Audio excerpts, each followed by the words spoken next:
लोहा जितना तपता है उतनी ही ताकत भरता है। सोने को जितनी आग लगे वो उतना प्रखर निखरता है। हीरे पर जितनी धार लगे वो उतना खूब चमकता है। मिट्टी का बर्तन पकता है तब धुन पर खूब खनकता है। सूरज जैसा बनना है तो सूरज जितना जलना होगा। नदियों सा आदर पाना है तो पर्वत छोड़ निकलना होगा। और हम आदम के बेटे हैं, क्यों सोचे राह सरल होगा। कुछ ज्यादा वक्त लगेगा पर संघर्ष जरूर सफल होगा। हर एक संकट का हल होगा। वो आज आपके स्क्रीन के सामने है। राज्यपाल पद हेतु न्यूनतम उम्र आवश्यक है। राज्यपाल पद हेतु न्यूनतम उम्र कितनी है? 20 वर्ष, 25 वर्ष, 30 वर्ष या फिर 35 वर्ष। जल्दी से आपको कमेंट में आंसर देना है, क्या हो जाएगा करेक्ट आंसर। जल्दी से सभी अभ्यर्थी आंसर देते जाइए ताकि अगले प्रश्न की ओर बढ़ सके। राज्यपाल की बात करें दोस्तों, न्यूनतम जो उम्र है दोस्तों 35 वर्ष है, ठीक है ना। और इसकी जगह अगर आपसे मुख्यमंत्री की पूछे तो उसकी भी दोस्तों 35 वर्ष आयु हो जाएगी। चौथा ऑप्शन इसका बिल्कुल करेक्ट हो जाएगा। अगला प्रश्न देखिए जल्दी से। उप सरपंच का चुनाव किया जाता है। पॉलिटी से दोस्तों राजस्थान के आपसे प्रश्न पूछे जाते हैं। यहाँ पे पूछा गया उप सरपंच का चुनाव किसके द्वारा किया जाता है? सरपंच द्वारा, मतदाताओं द्वारा, विकास अधिकारी द्वारा या फिर वार्ड पंचों द्वारा। किसके माध्यम से जो है उप सरपंच का चुनाव किया जाता है? जल्दी से आंसर बताइए। जल्दी से आंसर बताते जाइए दोस्तों ताकि अगले प्रश्न की ओर बढ़ सके। उप सरपंच की बात करें दोस्तों, उप सरपंच का जो चुनाव है उस गांव के वार्ड पंचों के माध्यम से किया जाता है। चौथा ऑप्शन इसका बिल्कुल करेक्ट हो जाएगा। अगला प्रश्न देखिए, नाकोड़ा पर्वत किस जिले में स्थित है? नाकोड़ा पर्वत जो है किस जिले में स्थित है आपको बताना है। जोधपुर, राजसमंद, बाड़मेर या फिर जालोर। दोस्तों एक एक प्रश्न एग्जाम में आने लायक है, इसलिए क्लास को बिल्कुल भी मिस मत करना। नाकोड़ा पर्वत किस जिले में स्थित है आपको बताना है। जल्दी से कमेंट में सभी अभ्यर्थी आंसर बताते जाइए।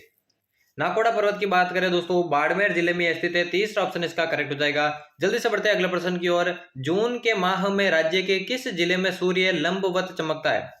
जून के माह में राज्य के किस जिले में सूर्य जो है लंबवत चमकता है? आपको मालूम है दोस्तों 21 जून जो है साल का सबसे गर्म दिन कहलाता है, ठीक है ना, सबसे गर्म दिन कहलाता है। तो आपको यहाँ पे बताना है जून के माह में राज्य के किस जिले में जो है सूर्य लंबवत चमकता है। कोटा, जोधपुर, बांसवाड़ा या फिर पाली। जल्दी से आंसर बताएं दोस्तों, क्या हो जाएगा करेक्ट आंसर। देखिए राइट आंसर की बात करें बांसवाड़ा, इसका बिल्कुल करेक्ट आंसर हो जाएगा। जल्दी से अगले प्रश्न की ओर बढ़ते हैं।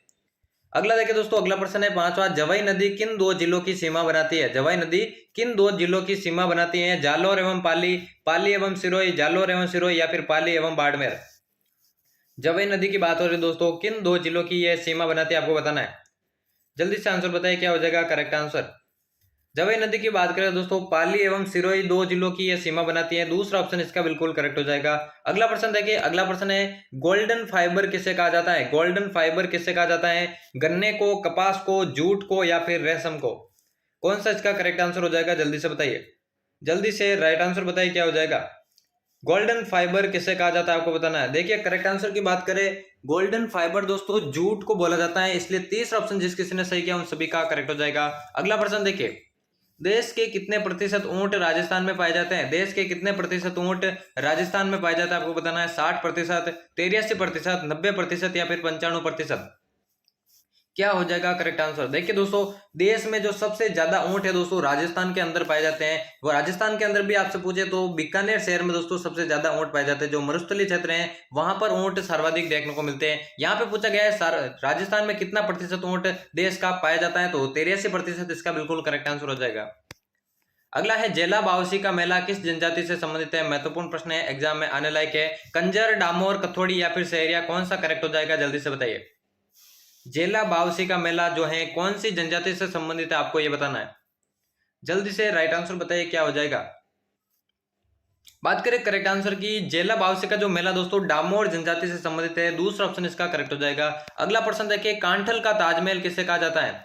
कांठल का ताजमहल किसे कहा जाता है? काका जी की दरगाह, डाइदिन का झोपड़ा, गलियाकोट की दरगाह या फिर जसवंत थड़ा। क्या हो जाएगा करेक्ट आंसर, जल्दी से बताइए। कांठल का ताजमहल किसे कहा जाता है आपको बताना है। जल्दी से राइट आंसर बताइए दोस्तों, क्या हो जाएगा करेक्ट आंसर। कांठल के ताजमहल की बात करें दोस्तों, काका जी की दरगाह को आपके कांठल का ताजमहल कहा जाता है। पहला ऑप्शन इसका करेक्ट हो जाएगा। अगला प्रश्न देखिए, माध्यमिक शिक्षा बोर्ड की स्थापना किस वर्ष की गई? माध्यमिक शिक्षा बोर्ड की जो स्थापना है कौन से वर्ष की गई? 1950, 1952, 1957 या फिर 1961। क्या हो जाएगा करेक्ट आंसर, जल्दी से बताइए। माध्यमिक शिक्षा बोर्ड की स्थापना किस वर्ष की गई है आपको बताना है। जल्दी से राइट आंसर बताएं दोस्तों, क्या हो जाएगा। देखिए दोस्तों, माध्यमिक शिक्षा बोर्ड का जो आपके पूछे मुख्यालय, तो वो दोस्तों अजमेर के अंदर स्थित है, ठीक है ना। मुख्यालय अगर पूछे अजमेर के अंदर स्थित है, लेकिन यहाँ पे पूछा गया है इसकी स्थापना किस वर्ष हुई, तो 1957 इसका बिल्कुल करेक्ट आंसर हो जाएगा। अगला है ग्रेट इंडियन बस्टर्ड किसे कहते हैं दोस्तों, बहुत बहुत महत्वपूर्ण प्रश्न है, बहुत बार एग्जाम में पूछा गया है, आने वाले एग्जाम में भी रिपीट हो सकता है। ग्रेट इंडियन बस्टर्ड किसे कहते हैं, कुर्जा, साइबेरियन सारस, गोडावण या फिर चिंकारा, कौन सा करेक्ट आंसर हो जाएगा। दोस्तों चिंकारा अगर पूछे राज्य का राज्य पशु, ठीक है ना, राजस्थान का राज्य पशु पूछे तो चिंकारा हो जाएगा। यहाँ पे पूछा गया है ग्रेट इंडियन बस्टर्ड किसे कहते हैं, तो दोस्तों गोडावण इसका बिल्कुल करेक्ट आंसर हो जाएगा। अगला है वनस्थली विद्यापीठ किस जिले में स्थित है। वनस्थली विद्यापीठ कौन से जिले में है, जयपुर, अजमेर, टोंक या फिर सवाई माधोपुर। करेक्ट आंसर क्या हो जाएगा, जल्दी से बताइए। वनस्थली विद्यापीठ कौन से जिले में है, आपको बताना है। सभी को आंसर देते रहना, और दोस्तों चैनल को अभी तक सब्सक्राइब नहीं किया है तो जल्दी से सब्सक्राइब कर देना, क्योंकि डेली क्लासेज आपके लिए लगने वाली है। वनस्थली विद्यापीठ की स्थापना की बात करें, टोंक जिले में स्थित है, तीसरा ऑप्शन करेक्ट हो जाएगा। अगला देखिए, राजस्थान में कपास का सर्वाधिक उत्पादन कहां पर होता है। कपास का सर्वाधिक उत्पादन राजस्थान में कहां होता है, पाली, बीकानेर, हनुमानगढ़, भीलवाड़ा, कौन सा करेक्ट आंसर हो जाएगा, जल्दी से बताइए, जल्दी से आंसर बताइए। राजस्थान में कपास का सर्वाधिक उत्पादन, दोस्तों करेक्ट आंसर की बात करें हनुमानगढ़ इसका बिल्कुल करेक्ट हो जाएगा। अगला देखिए, निम्न में से किस स्थान पर राजस्थान की सबसे प्राचीन सभ्यता के अवशेष पाए गए हैं। राजस्थान की सबसे प्राचीन सभ्यता के अवशेष कहां पर पाए गए हैं, तिलवाड़ा, बालोतरा, आहोर या फिर कालीबंगा, क्या हो जाएगा करेक्ट आंसर, जल्दी से बताइए। सभी को आंसर देना दोस्तों, कोई भी पीछे नहीं रहेगा। करेक्ट आंसर की बात करें बालोतरा इसका बिल्कुल करेक्ट आंसर हो जाएगा। अगला प्रश्न देखिए जल्दी से, राजस्थान के किस शहर को किलों का शहर कहते हैं। द सिटी ऑफ फोर्ट किसे कहा जाता है, अजमेर, डीग, जोधपुर या फिर उदयपुर, क्या हो जाएगा करेक्ट आंसर, जल्दी से बताइए। किलों का शहर कौन से शहर को कहा जाता है, आपको बताना है। The city of fort, right answer की बात करें जोधपुर इसका बिल्कुल करेक्ट हो जाएगा आंसर। अगला देखिए दोस्तों, अगला प्रश्न है आपकी स्क्रीन के सामने, राजस्थान के एकीकरण का श्रेय किससे जाता है। जवाहरलाल नेहरू, सरदार वल्लभ भाई पटेल, महात्मा गांधी, हीरालाल शास्त्री। दोस्तों राजस्थान के एकीकरण से एक या दो प्रश्न आपके कंफर्म बीएसटीसी के अंदर आएंगे। राजस्थान के एकीकरण की बात करें दोस्तों, 18 मार्च 1948 को शुरू हुआ था मत्स्य संघ की शुरुआत के साथ, और दोस्तों 1 नवंबर 1956 को इसका अंत हुआ था सिरोही वगैरह उनके विलय के साथ। तो राजस्थान के एकीकरण में दोस्तों बात करें, इसका जो एकीकरण का श्रेय है वो सरदार वल्लभ भाई को पटेल को कहा जाता है।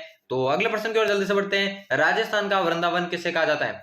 राजस्थान का वृंदावन किसे कहा जाता है, महत्वपूर्ण प्रश्न है। अलवर, करौली, धौलपुर या फिर भरतपुर, क्या हो जाएगा इसका करेक्ट आंसर, जल्दी से बताइए। राजस्थान का वृंदावन किसे कहा जाता है, आपको बताना है, जल्दी से करेक्ट आंसर बताइए, क्या हो जाएगा।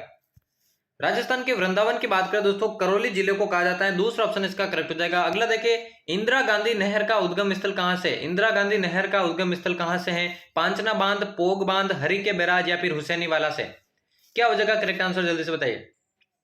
इंदिरा गांधी नहर का जो उद्गम स्थल है वो कहां से, आपको बताना है, जल्दी से राइट आंसर बताइए, क्या हो जाएगा।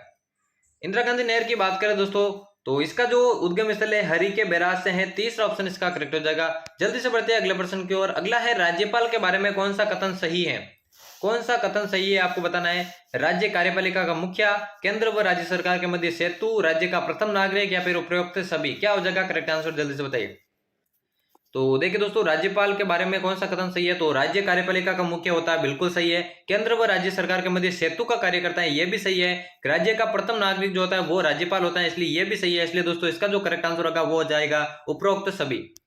और आज की क्लास का ये होने वाला है दोस्तों अंतिम प्रश्न है। कितने प्रश्न आपके सही होते हैं कमेंट में जरूर बताएगा। अगला है, संयुक्त राजस्थान संघ के राज प्रमुख कौन बनाए गए थे।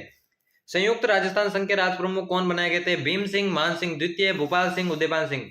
देखिए दोस्तों, संयुक्त राजस्थान की बात करें दोस्तों, उदयपुर रियासत को इस संघ में सम्मिलित किया गया था। उदयपुर रियासत को इस संघ में सम्मिलित किया गया था, और यहाँ पर दोस्तों जो राज प्रमुख बनाए गए थे वो बनाए गए थे भोपाल सिंह, ठीक है ना। उदयपुर रियासत के ही भोपाल सिंह को राज प्रमुख बनाया गया था, तीसरा ऑप्शन इसका करेक्ट आंसर हो जाएगा। तो यहाँ पर हमारे दोस्तों अति महत्वपूर्ण प्रश्नों की क्लास समाप्त होती है। ऐसी क्लासेज आपको इस चैनल की प्लेलिस्ट पे देखने को मिल जाएगी, तो चैनल की प्लेलिस्ट को भी जो वॉच कर लेना, और चैनल को अभी तक सब्सक्राइब नहीं किया तो जल्दी से सब्सक्राइब करके बेल आइकन को प्रेस कर देना। तो मिलते हैं किसी और नई क्लास में, तब तक लेते हैं अलविदा, धन्यवाद।